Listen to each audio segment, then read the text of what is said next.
sampo lupa panjang jaro deurinya untuk kuyudidik anu dayung. Syederun Komite Peralihan Aceh atau KPA dan Partai Aceh atau PA menggelar doa dan santunan anak yatim dalam rangka memperingati hari meninggalnya Deklarator Gerakan Aceh Merdeka atau GAM, Tengku Hasan Muhammad Ditiro dan Panglima GAM Merdeka Tengku Abdullah Syafi'i yang berlangsung di Melaboh, Aceh Barat pada Jumat 3 Juni 2022.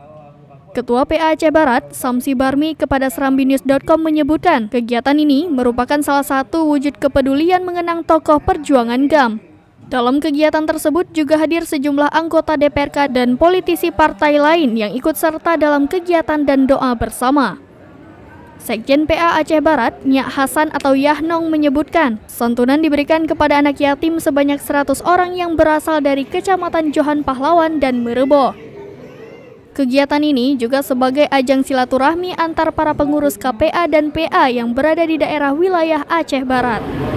Acara kita hari ini ulang tahun Paduka yang mulia Wali Menantu Muhammad Hasan Ditiro yang ke-12, karena beliau ya sosok tokoh yang membawa perubahan yang perlu kita contoh pada beliau, semangat juang dan memperjuangkan untuk kesejahteraan rakyat Aceh. Mungkin dilanjutkan oleh generasi untuk mencerdaskan khususnya Aceh, umumnya Indonesia.